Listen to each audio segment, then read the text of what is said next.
geçsen dünya çöker, hayatımda tufan olar. Duman çöker, yollarına kayıtmağın güman olar.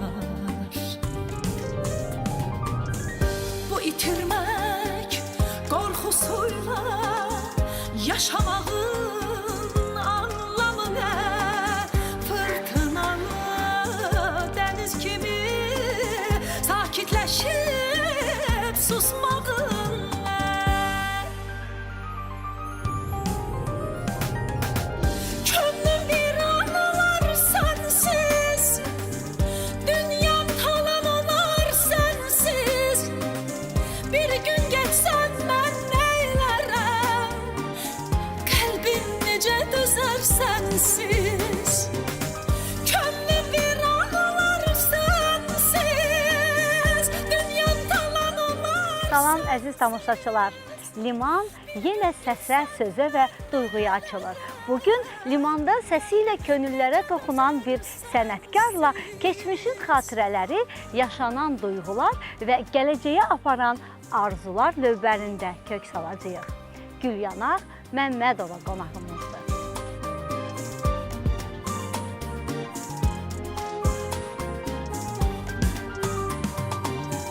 Eğer geçsen ben ölərəm. Gülyanaq xanım, musiqi sizin həyatınıza necə daxil oldu? Musiqi mənim həyatıma bəzi faktorlara görə genetik olaraq ola bilər, qanıma, canıma hopub. Çünki ata-anadan, nənə-babadan bizim ailədə olub ona görə. Amma ilk olaraq müəlliməm, Xurama müəlliməm mənə aşkarladı bunu və məni səhnəyə o çıxartdı. İstedadınızı o çıxartdı. İstedadını tənəffüsdə gəlib oxumağımı görüb sinifdə və sonra dedi ki, git bunu hazırla, gəlmə anana dinən hazırlasın. Anam çünki hamı bilirdi ki, gözəl səsi var. Çünki anamın xalası orada bizim orta məktəbdə musiqi müəllimimiz olub. Xanəndə Əlkiram müəllim. Və eləcə mən ilk dəfə Əlifba bayramında nargilə mahnısı oxudum 7 yaşımda və ondan sonra məndə musiqiyə həvəs daha da artdı. Sənət yolunuz Rəşid Behbudov adına mahnı teatrında başladı. Bu illər sizə nə qazandırdı? Çox şey, mən şanslıyam ki, mənim ilk gəlişim elə 92-ci ildə mən məktəbə qəbul oldum. Asəf Zeynallı adına musiqi texnikumuydu, indi musiqi kollejidir. Və mən ora Gülyazın eşqinə, ustadımız Nərman müəllimin eşqinə gəldim. Baxmayaraq ki, testin birinci iliydi, imtahan verdim və mən qəbul oldum. Amma böyük bacımız Rəhimə, Nərman Əliyev ustadımızın tələbəsi olmuşdu. Ondan bizə bu istək yaranmışdı. Onun ardınca Gülyaz xanım, sonra mən gəldim və Gülyaz xanım məni Asəf Zeynaldan 93-cü ildə, elə birinci kurs idim hələ, apardı Rəşid Behbudov adına mahnı teatrına. İlk çıxışımda mahnı teatrında Oqtay Ağayevin 60 illik yubileyinə təsadüf etdi. Orada mən çox utancaq, çəkinə-çəkinə ayağım əsə-əsə səhnəyə çıxdım. 10 il sonra isə o teatrda puxtələşərək mən Oqtay Ağayevin 70 illik yubileyinin aparıcısı oldum. Güzel. Yəni, eləcə o səhnə məni yetişdirdi. Yəni, mən demək istəyirəm ki, hamımız gənc olaraq səhnəyə atılırıq, qədəmlərimizi atırıq. Amma orada yetişmək var, ustad görmək var ki, mən də Rəşid Behbudovla 20 ildən artıq çiyin-çiyinə çalışan, o məktəbi bizə öyrədən Kamil Vəzirovun tələbəsi oldum. Ustad sənətkarlarla işləmişsiniz, çalışmışsınız. Bəli. Bugünə baxanda nə dəyişib o illərlə, indiki illər arasında? Ustadlardan öyrənəndə biz çəkingən, utancaq bir qız idik. Onların dediklərinə əməl edib. Mən çox şanslı, çox xoşbəxt olmuşam. Bir gözəl ustadlar mənə qismət olub. Bəli. Elə Nərman Əliyev muğam ustadım olub, səhnə ustadım, mahnı janrı üzrə, səhnə fəaliyyətimdə Kamil Vəzirov və mən aktyor sənətinə də yiyələndiyim üçün, onu İncə Sənət Universitetində bitirdiyim üçün mənim aktyor sənət müəllimim də Faiq Zöhrəbov olub. Leyli Məcnunu isə Gülyaz xanıma, Canəli müəllimə öyrətdiklərini mən ona görə Canəli müəllimi də özümə ustad hesab edirəm. Yəni mən şanslı oldum ki, belə ustadlar gördüm. Bir zaman onların qarşısında utana-utana, çəkinə-çəkinə ustadlardan öyrənməyə çalışan Gülyanaq bugün özü bir ustad, müəllim olaraq Azərbaycan Dövlət Mədəniyyət İncəsənət Universiteti Muğam kafedrasının dosentidir və tələbələrim artıq qarşımda mənə o anları xatırladır. Siz də tələbə olmusunuz. Bəli. İndiki tələbələrlə o tələbələr arasında necə fərq var? Yəni nəyi görmək istərdiniz onlarda? Mən bilirsiniz, düzdür, indi gündəm, zamanə biraz zamanədən də yox, bilmirəm, həyat tərzi dəyişilibmi, musiqiyə zövqlər dəyişilibmi, amma çox yaxşı ki, hələ də bizim muğama, xalq musiqimizə, köhlü, bünövrəli musiqimizə maraq var, istedad var və ora üst tutan tələbələr də tərbiyələri, mədəniyyətləri də ailədən elə gəlib yoğrulub bu xəmiri ki, onlar zövqlü musiqiyə üst tutublar. Mən buna çox şadam ki, mənim çox gözəl tələbələrim var ki, böyük-kiçik yeri bilən, səhnədə davranışını bilən, biz də onlara görüb götürdüyümüzdən öyrədirik ki, birdən-birə insan işini, amma öyrənmək heç vaxt gec deyil də. Ona görə öyrədirəm bildiklərimi, enişin, yoxuşun, çətinliklərdən necə keçməyi. Bugün elə tələbələr var, artıq onlar muğam müsabiqəsinin qalibləridir. Hətta bir tələbə Məftun Səfəri beynəlxalq muğam müsabiqəsinin də Qran Pri mükafatçısı oldu və Dubayda keçirilən Mehir festivalında da birinci yer aldı.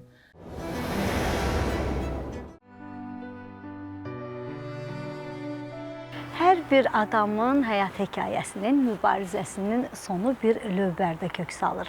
Gülyanaq Məmmədova bugün olduğu nöqtədə, dayandığı lövbərə qədər keçdiyi yola baxanda nə düşünür? Bu dəqiqələrdə bu lövbərdəyik sizinlə birgə. Bu dəqiqələrə qədər elə bir sanki bir yuxu kimi sürətlə bir ömür yolu keçib ki, özümü İndi olduğum yaşda hiss eləmirəm. Amma çevrilib geriyə baxanda necə bir uzun ömür yolu var orada ki, orada çox şirin, enişi, yoxuşu, acısı, şirin olan xatirələrlə dolu bir ömür yolum var ki, uşaqlığımdan, şıltaq, ərköyün uşaqlıqdan, çılğın gəncliyə adlayan yol, oradan sənətə gələn yol, keşməkeşli yollarla sənətə olan həvəsin artması, orta məktəb illərindən, müəllimlərin şirin danlaqları və tövsiyələri, onların bizə elmi, bilimi öyrətmələri, əziyyəti, zəhməti, Hər şey lent kimi gözünün önünüzdən keçir. Ən önündə də öncədən o kiçik yaşlarımdan yaddaşım gözəldir deyə uşağın da yadından heç nə çıxmır. O uşaqlıq illərində olan o ataya, anaya olan həm sevgim, həm ərköyünlüyüm, həm onları incitməyim, bacı-qardaş arasında olan ərköyünlüyüm, bunlar məni çox kövrəldir. Oradan adlasaq ki, gənclik illərinə, o çılğın gənclik, yeni yetmə vaxtları insanın öz gözəlliyinə, öz arzularına güvənməsi, o inadkarlıq, bunların hamısı yavaş-yavaş gətirib məni bu sənət yoluna və Bakıya olan sevgim, uşaqlıqdan Bakını gördüyüm, o Bakıya məni aparan bir yol var idi ki, o mənim içim o qədər titrədirdi ki, uşaqlıqdan, o yeniyetməlik, gənclik dövrümə qədər ki, mən bu yola artıq üz tutmuşdum uşaqlıq illərimdən, arzularımın dalınca qaçmağa çalışırdım. Və mən o inadkarlıqla, çox böyük əziyyətlə, zəhmətlə o arzuların ardınca getmişəm. Gəmi ilə səyahətləriniz olub. Bəli. Bu haqda istərdim danışaq. Ən yadda qalan məsələ bu gəmi səyahətiniz hansıdır? Desəm sizə ki, 95-ci ildə ilk elə mənim qastrol səfərim xarici dövlətlərə gəmi ilə başlayıb. Ha, nə gözəl. Mən onu desəm sizə, an gözüm önündə canlanır və bu bizim Azərbaycan Dövlət Televiziyamızda Allah rəhmət eləsin, Cavanşir müəllim var, çay dəstgahının müəyyən verilişləri və bizə bir 4 veriliş əsr elədi o səfərimizdən, körpü verilişi və o körpü bizi apardı İsveçə gəmi ilə. Anna Karenina gəmisi ilə, böyük bir gəmi, ucu bucağı yoxdur. O uşaqlıqdan arzuların dalınca gələn Gülyanaq birdən orada lövbər salması, o lövbərlərin sayı çox olub. Qayıdarkən yenə gəmi səyahəti, o gəmi artıq mənim ömür yolunda unudulmaz bir yaddaş iz buraxıbdır ki, mən onu heç vaxt unutmuram. İllər öncə bir nağıl danışdınız. Bu nağıl hələ də diqqətli tamaşaçıların yaddaşındadır. Gülyaz xanımla birgə musiqinin dili ilə söylədiyiniz bu nağılın fəlsəfi tərəfini sizdən eşitmək istərdim. Çox gözəl bir məqama toxundunuz. O nağıl hələ də öz gündəmindədir.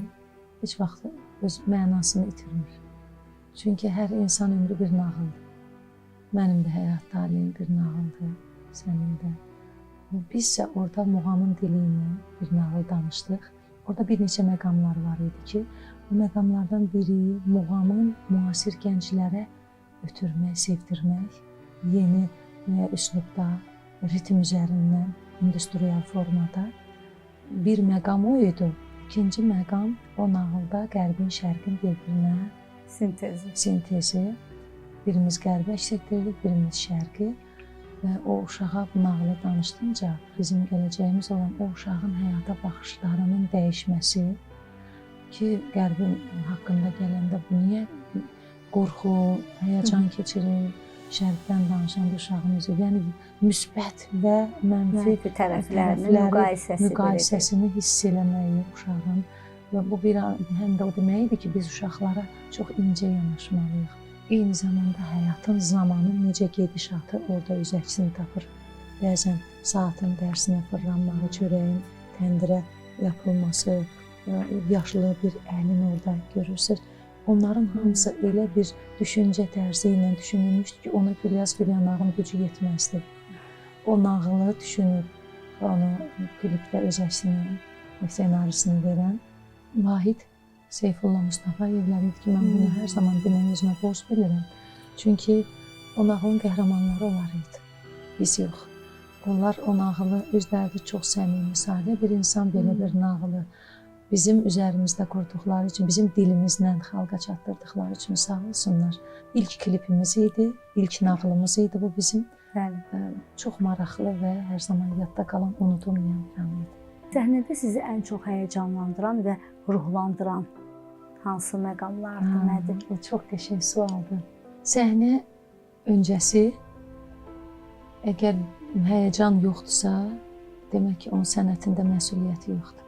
Amma çıxdıqdan sonra artıq o tamaşaçının gözündə o sevgini, o alqışı gördükdən sonra hər şey onunla mən şəxsən öz tərəfimə deyirəm, Gülyanaq canavara dönür.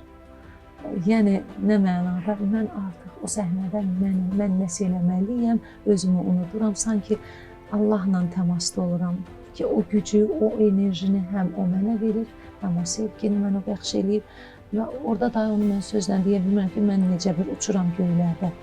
Tamaşaçı ilə ünsiyyət, mənəvi bağ, sənətkar üçün nə qədər vacibdir?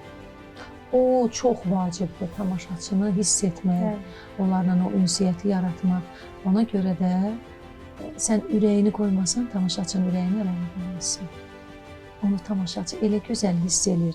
Həm oxu tərzində, həm tələffüzündə, sözə yanaşma, musiqiyə yanaşma, yaşamaq var. Nə olsun, 3 dəqiqəlıq, 5 dəqiqəlıq mahnıda da bir obraz var.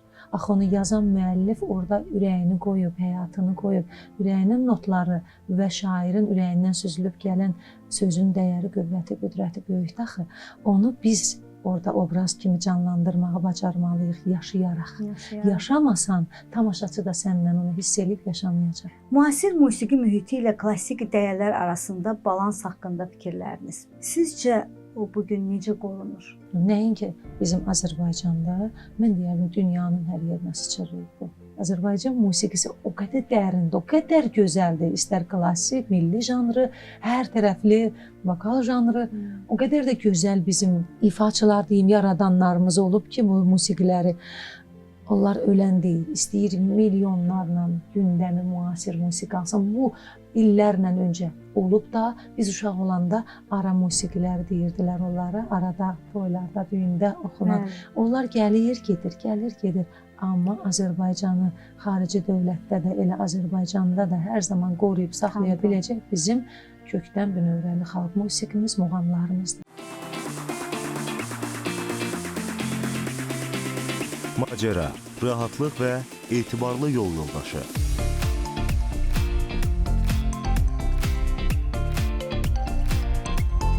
Venta, dalğalara açılan yelkən, lüks və xidmət məmnuniyyəti.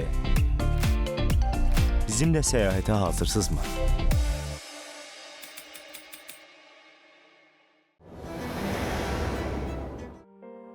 Göyərtəmizdə indi yelkənli sualların vaxtıdır. Deməli, mən sizə qısa və konkret sual verəcəm. Siz də qısa konkret cavab verəcəksiniz. Hazırsınız? Hazıram. Başlayaq. Səsin işlədiyi ən yaxşı vaxt və ya səs qənaət tələb edirmi? Səs, Allah verən səs hər zaman işləməlidir. Amma hava isti olanda, quru havada səs çox gözəl cin-cin-cingilləyir. Biraz nəmişlik olanda səs yatır. Düşünürəm ki, yayda daha çox, yəni quru məkanlarda daha gözəl işləyir. Amma mənim üçün elə qışda da işləyir, yazda da.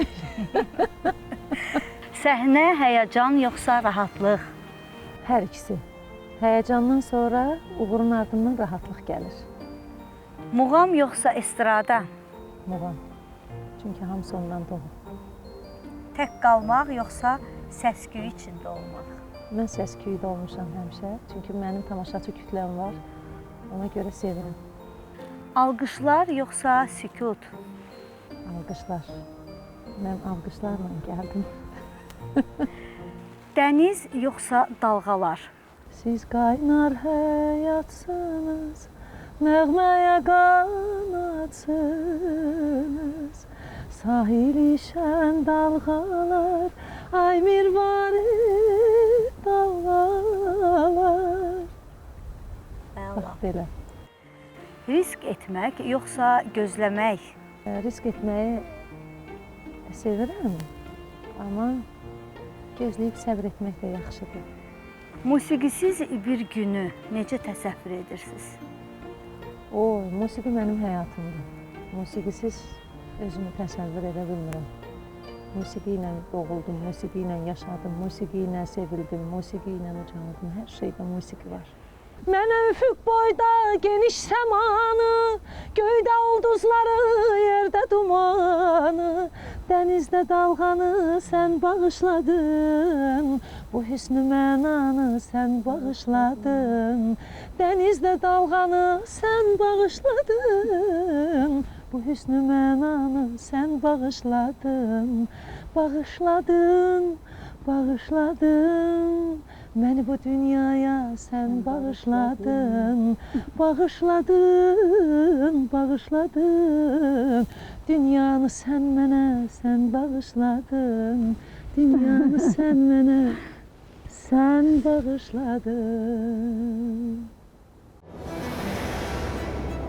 Xarici ölkələrdə səfərləriniz çox olub. Ən yadda qalan səyahət, ən yadda qalan hansı olub sizə? Təbii ki, ilk səfərim, ilklər heç vaxt unudulmur.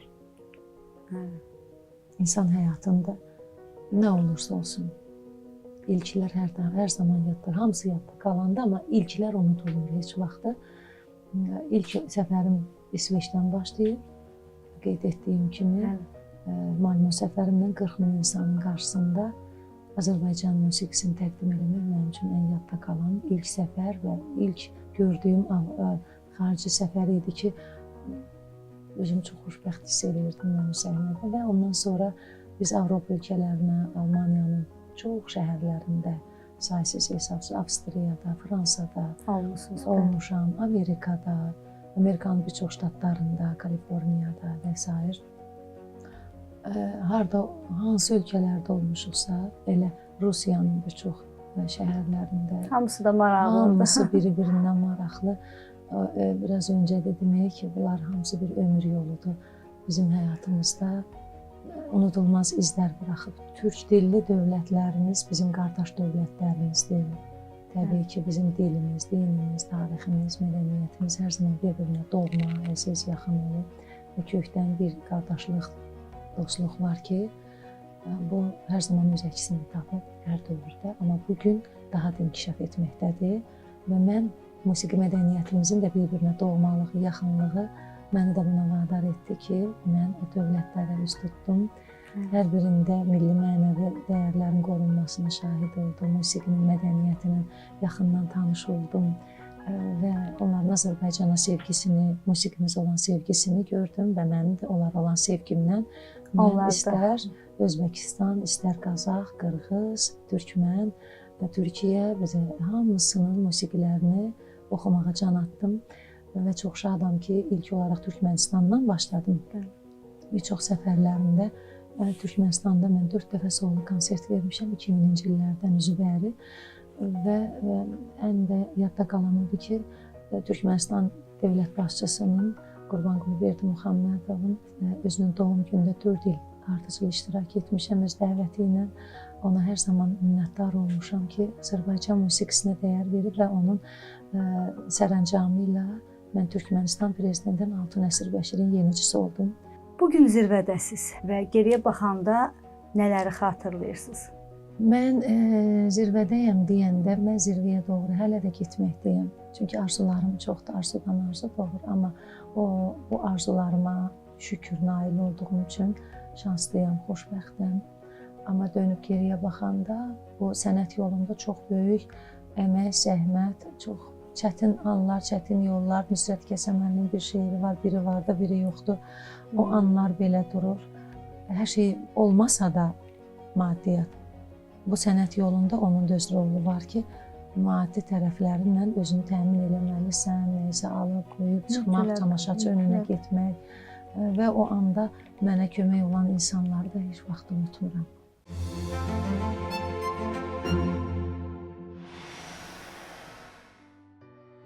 İndi isə növbəti rubrikamızın vaxtıdır və biz keçid alırıq sual qutumuzun yanına. Bizim keçən verilişdə qonağımız Miri Yusif idi və o sizə bir sual ünvanlayıb. İndi o sualı sizə təqdim edəcəyik. Sağ əlin, sol ələ nə sual verə bilər? Bunu mənim özümün sağ əlim, sol əlimə sual verir. Allah, nə maraqlıdır. Belə şey Miri Yusifdən çıxardı. Sağ əlin, sol ələ o qədər sualları var ki, onu deyə bilmirəm, amma sualdan sual doğur. Sağ əlin görə biləcəyi işlər çoxdur. İstəyir sol əldə onu görsün. Nə deyir, sağ əli sol ələ möhtac eləməsin, deyir, nə sol əlimi sağ əlimə möhtac eləməsin. El arasında belə bir şeyim var. Gözəl cavabıydı. İndi siz bir sual ünvanlayacaqsınız.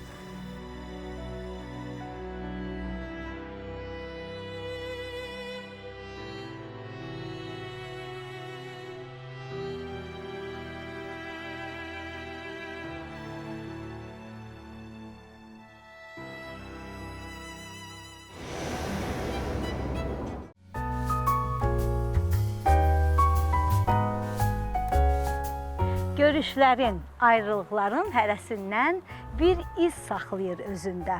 Bu göyərtədə səsin yaddaşına çevirdiyi, sözün duyğuya qarışdığı bir söhbətlər, anlar yadda qalır. Arada keçmiş xatirələr dilə gəlir. Bugünün səsini dinləyir və gələcəyə ümid yollayırıq. Bu dəfə də gözəl bir söhbət dolu gün Gülyanaq Məmmədova ilə limanda keçdi və bunun üçün dəyərli sənətkarımıza təşəkkür edirik. Növbəti limanda görüşənədək.